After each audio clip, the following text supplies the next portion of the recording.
Friends, welcome to my channel. Police ఆఫీసర్గా వచ్చి నీలకంఠే సంజయ్కి చుక్కలు చూపిస్తున్న బాలు, ఆనందంలో మీనా, మౌనిక, ప్రభావతి. అసలు ఇదంతా ఎలా జరగబోతుంది అనేది ఈ వీడియోలో తెలుసుకుందాం. ఒకరోజు బాలు మీనాని కలవడానికి మౌనిక అయితే మళ్ళీ గుడికైతే వస్తుంది.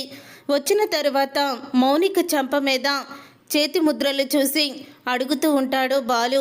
అసలు ఆ చెంప మీద చేతి ముద్రలు ఏంటమ్మా అని అడుగుతూ ఉంటే, ఏం లేదన్నయ్య, ఏం లేదు అని మౌనిక ఏడుస్తూ ఉంటుంది. లేదు మౌనిక, నువ్వు నా దగ్గర ఏదో నిజాన్ని దాచిపెడుతున్నావు, చెప్తావా లేదా? చెప్పకపోతే నా మీద ఒట్టే అని తన చేతిని, మౌనిక చేతిని తన తల మీద పెట్టుకొని అడుగుతూ ఉంటాడు బాలు. అప్పుడే మౌనిక అయితే అన్నయ్య అంటూ ఇక బాలుని పట్టుకొని ఏడ్చేస్తుంది.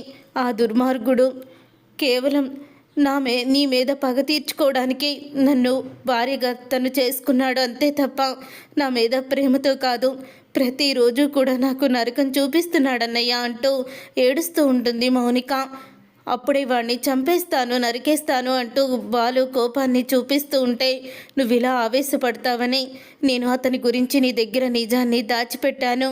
అతన్ని మనం చంపడమో లేకపోతే ఏదైనా గొడవ పెట్టుకోవడమో కాదన్నయ్య, మనమంటే అతనికి భయం పుట్టించాలి అని అంటూ ఉంటుంది మౌనిక. అప్పుడే అక్కడికి ఒక పోలీస్ ఆఫీసర్ అయితే వస్తాడు. అతన్ని చూసి అందరూ కూడా భయపడుతూ ఉంటారు. ఇక మీనాకి ఒక ఐడియా అయితే వస్తుంది. అప్పుడే మీనా తనకి వచ్చిన ఐడియాని బాలుకి, మౌనికకి కూడా చెప్తుంది. అప్పుడే మౌనిక అయితే, నువ్వు సూపర్గా ఆలోచించావు వదినా, సరే రేపు మా ఇంటికి వచ్చేయండి అని అంటూ ఉంటుంది. మౌనిక వెళ్ళిపోతుంది. తర్వాత ఇక ఇంటికి వెళ్ళాక మౌనికని మళ్ళీ కొడతాడు సంజయ్. అలా కొట్టేటప్పుడు, నువ్వు నన్ను ఇంకా కొట్టావంటే మా అన్నయ్యతో చెప్తాను అని అంటూ ఉంటుంది మౌనిక. మీ అన్నయ్య అంటే నాకు భయం అనుకున్నావా అని అంటూ ఉంటాడు సంజయ్. ఒక్కసారి తల తిప్పి అటు చూడు, మా అన్నయ్యని చూసావంటే వణికిపోతావు అని మౌనిక అంటూ ఉంటుంది. ఇంతలో పోలీస్ ఆఫీసర్ డ్రెస్ వేసుకొని అక్కడికైతే వస్తాడు బాలు.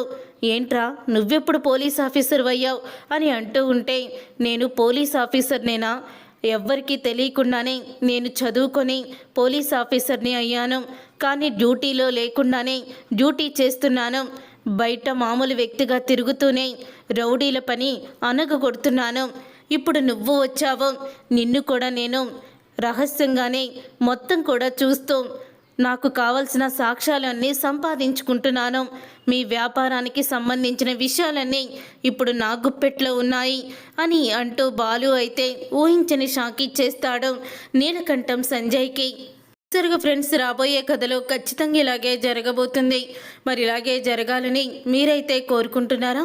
అయితే వీడియోని తప్పకుండా లైక్ చేసి ఈ ఛానల్ని సబ్స్క్రైబ్ చేసుకొని పక్కనే ఉన్న గంట సింబల్పై ఆల్ అని క్లిక్ చేయండి.